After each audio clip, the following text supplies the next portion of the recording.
Hello दोस्तों, आप सभी का स्वागत है learn to grow with DS YouTube channel पर।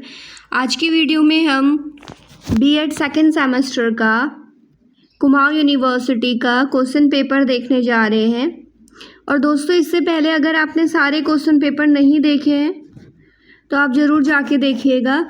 आज तो हम सॉल्यूशन स्टार्ट करेंगे 2025 में जो भी क्वेश्चन बने हैं इस सारे क्वेश्चन हम लोग सॉल्व करेंगे। 24 में, फिर 23 में, 20 तक के क्वेश्चन मैंने आप सभी के संग शेयर करे हैं। अब उसकी सॉल्यूशन सीरीज स्टार्ट हो गई है। इसका पेपर अभी हमारा 24 अगस्त को इसका पेपर है। उससे पहले आप सभी के बीच सभी क्वेश्चंस के सॉल्यूशन की वीडियो आपको ज़रूर मिलेगी, तो चैनल में बने रहिएगा। वीडियो पसंद आई तो कमेंट पे अपना ओपिनियन ज़रूर शेयर करें और वीडियो को लाइक, शेयर और चैनल को सब्सक्राइब ज़रूर करें। तो दोस्तों, पहला क्वेश्चन है इसमें जो बना था 5 मार्क्स वाले में कि शैक्षिक प्रशासन के प्रत्यय व प्रकृति का वर्णन कीजिए। तो नेचर इसका कॉन्सेप्ट ऑफ और नेचर बताना था। तो ये मैंने पहली यूनिट डिटेल में आप लोगों को एक्सप्लेन करी है। उसका लिंक मैं कमेंट में पिन कर दूंगी, आप वहाँ से वीडियो देख सकते हैं या यहाँ पे से आप स्क्रीनशॉट भी ले सकते हैं। हम सेकंड क्वेश्चन की तरफ बढ़ते हैं क्योंकि सेकंड भी बहुत इंपॉर्टेंट क्वेश्चन है। यहाँ पे देखिए, सेकंड क्वेश्चन बोल रहा है प्रधानाचार्य की प्रशासनिक योग्यता का वर्णन कीजिए। Describe administrative quality of a principal. Principal की क्या क्या प्रशासनिक योग्यता होनी चाहिए, उसकी क्या क्या एडमिनिस्ट्रेटिव क्वालिटी होनी चाहिए। आपको यहाँ पे ये मोस्ट इम्पॉर्टेंट क्वेश्चन है, ये आपको यहाँ पे समझना है किस अकॉर्डिंग होगा। देखिए, प्रधानाचार्य को विद्यालय व्यवस्था का ध्रुवी की स्टोन ऑफ स्कूल आज इसको कहा जाता है। तो क्या कहा जाता है? ध्रुवी कहा जाता है विद्यालय व्यवस्था का। सबसे मेन तो प्रिंसिपल होता है ना। और देखिए, इसके लिए एक डेफिनेशन भी दे रखी है पीसी वेन ने। आपको डेफिनेशन जरूर याद रखनी है। पीसी वेन का कहना था स्कूल जैसा होगा वैसा ही उसका हेडमास्टर होगा। तो इस तरह से कुछ है। एक कुशल जो प्रशासक के रूप में प्रधानाचार्य में निम्नलिखित योग्यताएं होनी अनिवार्य हैं। सबसे पहली योग्यता क्या होनी चाहिए? उसमें लीडरशिप, देखिए लोकतांत्रिक नेतृत्व क्षमता होनी चाहिए। डेमोक्रेटिव लीडरशिप उसके अंदर होनी चाहिए। तो ये इम्पॉर्टेंट है कि वो लोकतांत्रिक नेतृत्व क्षमता हो। प्रधानाचार्य को तानाशाही रवैये के स्थान पर लोकतांत्रिक दृष्टिकोण अपनाना चाहिए। उसमें शिक्षक को प्रेरित करने, उनका मार्गदर्शन करने और संपूर्ण स्टाफ के टीम भाव यानी टीम स्पिरिट बनाए रखने का गुण होना चाहिए। तो ये क्वालिटीज़ उसके अंदर होनी चाहिए कि वो अपने टीचर्स को मोटिवेट कर सके और उनका मार्गदर्शन और संपूर्ण स्टाफ जो भी उसका स्टाफ है, टीम है, उसकी भावनाओं को बनाए रखने का उसके अंदर क्वालिटी होनी चाहिए। त्वरित एवं निष्पक्ष निर्णय, तो देखिए जो उसको डिसीजन मेकिंग एबिलिटी उसके अंदर होनी चाहिए। दैनिक विद्यालय संचालन, अनुशासन संबंधित विवादों तथा आपातकालीन परिस्थिति में बिना किसी पक्षपात के तत्कालिक और त्वरित निर्णय लेने की क्षमता उसके अंदर होनी चाहिए। सेकंड एबिलिटी आप क्या याद रखेंगे? डिसीजन मेकिंग पावर अच्छी होनी चाहिए। संसाधन प्रबंधन कौशल, जो रिसोर्स है उसका अच्छा मैनेजमेंट उसे करना आना चाहिए। कैसे कम रिसोर्स में या फिर प्राप्त रिसोर्स में जितनी भी नीड है उसको वो पूरा कर सके स्कूल की। जैसे देखिए, यहाँ पे आप ऐसे समझिए, विद्यालय की सीमित भौतिक, जैसे भौतिक संसाधन जैसे सीमित होते हैं, जैसे कमरे, फर्नीचर, लैब, खेल मैदान, और वित्तीय बजट का अधिकतम एवं पारदर्शी उपयोग सुनिश्चित करने की उसके अंदर योग्यता होनी चाहिए। नेक्स्ट देखिए, यहाँ पे प्रभावी संप्रेषण कला, कम्युनिकेशन स्किल उसके अंदर अच्छी होनी चाहिए। जैसे उच्च अधिकारियों हो गया या फिर शिक्षकों या फिर कर्मचारियों, विद्यार्थियों, अभिभावकों के साथ स्पष्ट, प्रभावी और सकारात्मक संवाद स्थापित करना उसे आना चाहिए। तो ये हमने इसकी एबिलिटी देखी। और देखिए नेक्स्ट, शैक्षिक प्रशासनिक नियमों की समझ, उसको नियमों की समझ होनी चाहिए कि क्या क्या नियम है, चाहे वो प्रशासनिक नियम हो या शैक्षिक नियम हो, सबकी उसके अंदर समझ होनी चाहिए। शिक्षा विभाग की नीतियों की, जो बोर्ड के दिशा निर्देश है उसकी समझ होनी चाहिए। सर्विस रूल्स जो है और वित्तीय नियमों जैसे बजटिंग, अकाउंट्स हो गया का उन्नयन ज्ञान होना चाहिए। तो उसको इन सभी चीज़ों की क्या होनी चाहिए, नॉलेज होनी चाहिए। नेक्स्ट क्या है, रचनात्मक पर्यवेक्षक दक्षता, यानी यहाँ पे देखिए कक्षा, शिक्षण और प्रशासनिक कार्यों का निष्पक्ष मूल्यांकन करना उसे आना चाहिए, तथा कमियां निकालने के बजाय सुधार हेतु व्यवहारिक मार्गदर्शन देना उसको आना चाहिए एक प्रिंसिपल को। तो देखिए यहाँ पे क्वेश्चन नंबर 2 में हमने कितनी मेन क्वालिटीज़ रख लिखी। आपको ना पेपर के लिए क्या तैयार करके जाना है, मैं या फिर मैं क्या तैयार करके जाती हूँ, तो आप उस बात को समझिए। आपको प्रिंसिपल की बस ये क्वालिटीज़ पहले तो ये याद रखने हैं कि जो प्रिंसिपल होता है विद्यालय व्यवस्था का ध्रुवी होता है। सेकंड, किसने PC वेन ने क्या डेफिनेशन दे रखी, स्कूल जैसा वैसा होगा, जैसा स्कूल जैसा होगा हेडमास्टर वैसा होगा, ऐसा कुछ है। और यहाँ पे देखिए उसके बाद इसकी योग्यता याद रखनी है। पहली तो क्या रखनी है कि लोकतांत्रिक नेतृत्व करने की क्षमता उसके अंदर होनी चाहिए। सेकंड, त्वरित एवं निष्पक्ष निर्णय लेने की डिसीजन मेकिंग एबिलिटी दूसरी हो गई क्वालिटी। तीसरी, संसाधनों का प्रबंधन कौशल, रिसोर्स मैनेजमेंट उसके अंदर होना चाहिए। फोर्थ क्या है, प्रभावी संप्रेषण, कम्युनिकेशन स्किल अच्छी होनी चाहिए। और यहाँ पे देखिए फिफ्थ है, शैक्षिक एवं प्रशासनिक नियमों की समझ होनी चाहिए। रचनात्मक पर्यवेक्षक होना चाहिए, दक्षता होनी चाहिए। तो ये कुछ है इसकी क्वालिटीज़ हैं और आपको ये क्वालिटीज़ ही लर्न करके जानी। इसके अंदर आप खुद से लिख पाएंगे अगर आपको क्वालिटीज़ के बारे में पता है तो, जैसे आप समझ गए हैं तो। और इसको आप अपने आंसर को एक फ्लो चार्ट के थ्रू भी एक्सप्लेन करिए। अब हम यहाँ पे नेक्स्ट क्वेश्चन देखते हैं। देखिए, विद्यालय में किस प्रकार के संसाधन की आवश्यकता होती है, Which type of resources are required in schools? जो हमारे स्कूल होते हैं वहाँ पे किस प्रकार के संसाधन की नीड होती है। तो देखिए यहाँ पे आपको आंसर किस अकॉर्डिंग लिख रखा है उत्तर में, एक आदर्श विद्यालय, अगर एक आदर्श विद्यालय आइडियल स्कूल है, उसको सुचारू और गुणवत्तापूर्ण संचालन के लिए मुख्य रूप से जो 4 प्रकार के संसाधनों का समुचित संतुलन आवश्यक है। ये कौन कौन से 4 हैं यहाँ पे देखिए। सबसे पहले आपके आते हैं भौतिक संसाधन, उसके बाद है यहाँ पे मानवीय संसाधन, ह्यूमन रिसोर्सेज, फिर वित्तीय संसाधन इस तरह से दे रखे हैं। मैम यहाँ पे दे रखे हैं जो शैक्षणिक और निर्देशात्मक संसाधन हैं, उसके ये बिल्कुल 4 प्रकार के संसाधन हैं, ये जरूरी होने चाहिए। तो यहाँ पे इनको अच्छे से डिटेल में समझते हैं। देखिए, जब हम बात करते हैं सबसे पहले भौतिक संसाधन की, फिजिकल रिसोर्सेज की, तो फिजिकल रिसोर्सेज के अंदर क्या क्या इंपॉर्टेंट चीज़ें आती हैं उसे समझिए।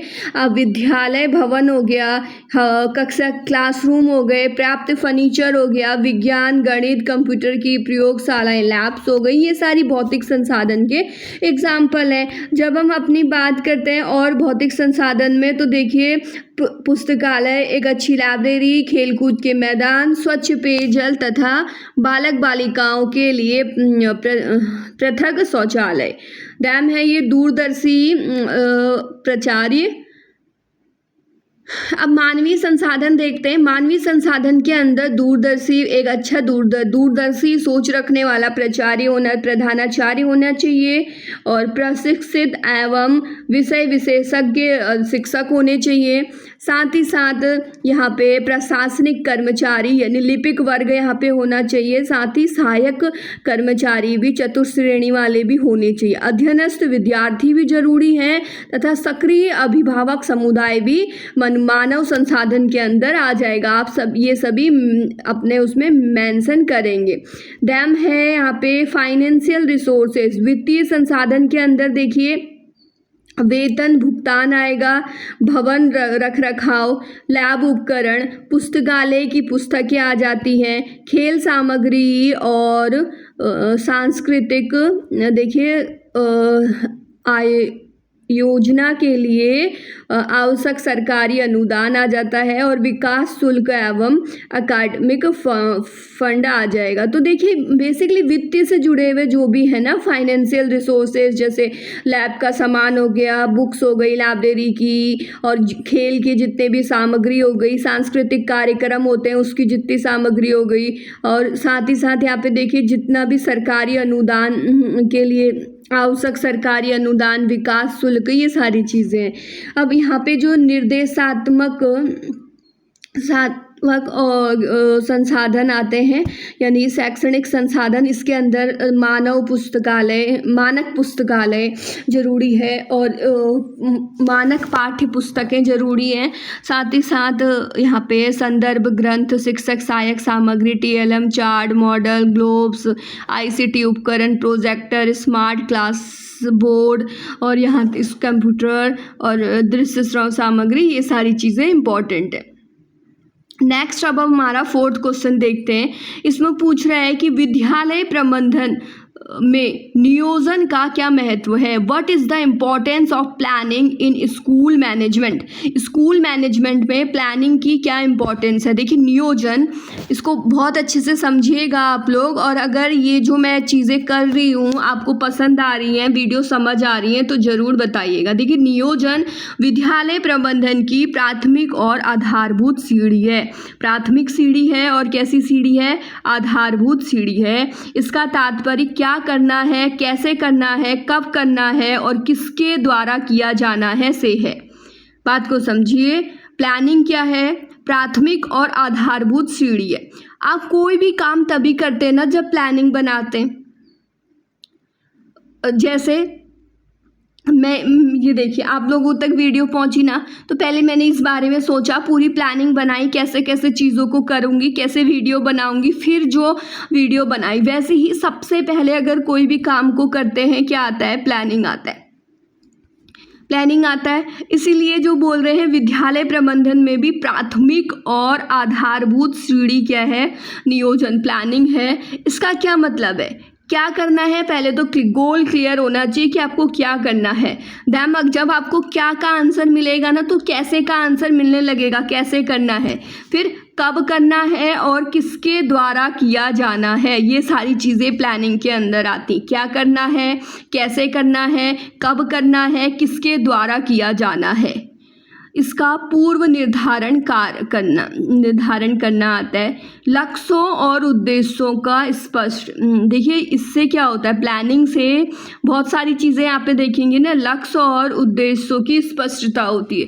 नियोजन से के माध्यम से पूरे शैक्षणिक सत्र का एकेडमिक कैलेंडर, यानी अगर हम प्लानिंग के माध्यम से ही क्या क्या चीज़ें होती हैं वो देखें यहाँ पे, तो इसके जो उद्देश्य है, सबसे पहले लक्ष्य और उद्देश्य स्पष्टता से क्या होगा, इसके माध्यम से पूरे एकेडमिक कैलेंडर सत्र का, शैक्षिक सत्र का एकेडमिक कैलेंडर, समय सारणी, टाइम टेबल, पाठ्यक्रम पूरा करने की अवधि और परीक्षा की रूपरेखा तय की जाती है। मेन तो यही हो गया। संसाधनों के अपव्यय की रोकथाम, पूर्व योजना होने से क्या क्या बचता है, समय बचेगा मेन तो, अगर पहले से ही योजना होगी तो फिर मानवीय श्रम भी बचता है और वित्तीय संसाधनों की बर्बादी भी नहीं होती है, तथा उपलब्ध संसाधन का 100% सदुपयोग होता है। देखिए अगर आप पहले से ही प्लानिंग करेंगे तो संसाधनों का अपव्यय की रोकथाम होगी। पूर्व योजना होने से समय भी बचता है, मानवीय श्रम भी कम होता है, वित्तीय संसाधनों की बर्बादी भी नहीं होती और उपलब्ध संसाधनों का 100% सदुपयोग होता है। टाइम यह है अनिश्चितता और एवं जोखिम में कमी, जो भविष्य में आने वाली संभावित समस्याएं होती हैं, जैसे परीक्षा का दबाव हो गया, शिक्षकों की कमी या अप्रत्याशित अवकाश का पूर्व अनुमान लगाकर जो है बैकअप योजना भी तैयार की जाती। तो इसीलिए प्लानिंग क्या है, एक इम्पॉर्टेंट है, रोल अपना है प्लानिंग का। अब देखिए श्रम विभाजन एवं उत्तरदायित्व का निर्धारण। प्लानिंग से ही वर्क डिवाइड होता है, जो भी काम है, श्रम है, उसका विभाजन होता है और किसको क्या उत्तरदायित्व मिलेगा, रिस्पॉन्सिबिलिटी मिलेगी, इसका भी क्या होता है, निर्धारण होता है। प्रत्येक शिक्षक एवं कर्मचारियों की योग्यता और क्षमता के अनुसार कार्यों का स्पष्ट आवंटन होता है। तो देखिए प्रत्येक जो शिक्षक है उसकी एवं कर्मचारी की योग्यता और क्षमता के अनुसार कार्यों का स्पष्ट आवंटन होता है, जिससे कार्यों में दोहराव और नहीं होता। अब देखिए यहाँ पे मूल्यांकन का आधार, बेस ऑफ इवैल्यूएशन। नियोजन एक मानक या पैमाना प्रयुक्त करता है। इससे सत्र के अंत में एक यह परखा जा सके कि निर्धारित लक्ष्य किस सीमा तक प्राप्त हुआ है। तो ये हमने कुछ नियोजन की इम्पोर्टेंस समझी। सबसे देखिए लास्ट से देखें तो मूल्यांकन का आधार है, श्रम विभाजन एवं उत्तरदायित्व का निर्धारण। फिर मैं आपको बोल रही हूँ, आपको एग्ज़ाम के लिए पॉइंट्स याद करके जाने हैं। जैसे यहाँ पे हमने देखा कि जो विद्यालय प्रबंधन में नियोजन का महत्व है, इसके लिए क्या क्या पॉइंट है। पहला महत्व क्या है, लक्ष्य एवं उत्तरदायित्व की स्पष्टता। अगर प्लानिंग होती है तो जो भी एम या फिर उद्देश्य होते हैं वो स्पष्ट हो जाते हैं। संसाधनों का अपव्यय की रोकथाम हो जाती है इससे। अनिश्चितता एवं जोखिम में कमी आती है। श्रम विभाजन और उत्तरदायित्व का निर्धारण होता है। मूल्यांकन का आधार इससे बनता है। तो ये पूरे पॉइंट आपको याद रखने, जो भी पॉइंट है, बाकी आप आंसर खुद लिख लेंगे। और ये भी लिखना है कि इसका क्या तात्पर्य, प्लानिंग से क्या करना है, कैसे करना है, कब करना है, किसके द्वारा किया जाना है, इसका पूर्व निर्धारण प्लानिंग से होता है। अब देखिए अगला क्वेश्चन पढ़ते हैं। इसमें क्या दे रखा है, विद्यालय में अनुशासनहीनता के क्या क्या कारण हो सकते हैं। तो अगर किसी स्कूल में इनडिसिप्लिन देखने को मिल रहा है तो इसके क्या क्या रीज़न हो सकते हैं, वो यहाँ पे आपको डिफाइन करने हैं।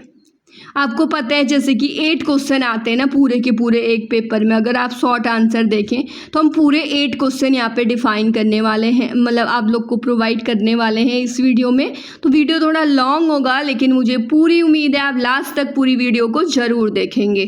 तो इसी तरह से हम अपना अगला क्वेश्चन देखते हैं, ये वाला। और आप ज़रूर बताइए आपने पूरी वीडियो देखी या नहीं देखी। तो यहाँ पे हम देखते हैं विद्यालय में अनुशासनहीनता का क्या कारण है। What are the causes of indiscipline in school. देखो विद्यालय के नियमों, आचार संहिता और सामाजिक मर्यादाओं का उल्लंघन करना अनुशासनहीनता कहलाता है। जो भी विद्यालय में रूल्स हैं, नियम बने हुए ना, वहाँ पे रूल्स बने हुए हैं, जो भी आचार संहिता और सामाजिक मर्यादाओं का उल्लंघन करना अनुशासनहीनता कहलाता है। इसका प्रमुख कारण को हमने वर्गीकृत किया है अलग अलग। सबसे पहले शैक्षणिक एवं शिक्षण संबंधित कारण भी हो सकते हैं। देखिए शिक्षण संबंधित क्या कारण हो सकते हैं, जो टीचर है ना वो पुरानी, निर्रज और बाल केंद्रित रहित, यानी चाइल्ड सेंटर जो नहीं है, पुरानी शिक्षण विधि का क्या कर रहा है, यूज़ कर रहा है। अत्यधिक सैद्धांतिक एवं परीक्षा उन्मुख पाठ्यक्रम, जिसमें छात्रों की व्यक्तिगत रुचि एवं कौशल के लिए स्थान नहीं है। तो वो क्या कर रहा है, जो भी पाठ्यक्रम यूज कर रहा है ना, मतलब वो अत्यधिक सैद्धांतिक है और परीक्षा उन्मुख है पाठ्यक्रम है। इसमें छात्रों की व्यक्तिगत रुचि एवं कौशल के लिए कोई भी स्थान नहीं है, ऐसा पाठ्यक्रम यूज कर रहा है। शिक्षकों की अनियमितता या विषय वस्तु की में कमज़ोर पकड़। अब शिक्षक क्या है, नियमित नहीं है अपने काम के लिए और ना ही उनकी विषय वस्तु में पकड़ है, तो ये भी कारण हो सकता है। प्रशासनिक एवं संस्थागत कारण, कक्षाओं में छात्रों की अत्यधिक संख्या, ओवरक्राउड क्लासरूम्स, जिसमें व्यक्तिगत निगरानी संभव नहीं हो पाती। तो ऐसा क्लासरूम में छात्रों की अत्यधिक संख्या होने से भी जो व्यक्तिगत निगरानी है वो भी नहीं हो पाती। ये एक प्रशासनिक और संस्थागत कारण हो सकता है। फिर है प्रबंधन द्वारा नियमों के क्रियान्वयन में पक्षपात या अत्यधिक ढिलाई बरतना। जो भी मैनेजमेंट है वो क्या कर रहा है, नियमों का जो क्रियान्वयन में पक्षपात कर रहा है और अत्यधिक ढिलाई बरत रहा है, यानी ढील दे रहा है। पाठ्य सहभागी क्रियाएं जैसे खेल कूद, सांस्कृतिक कार्यक्रम, एनएसएस, एनसीसी का अभाव।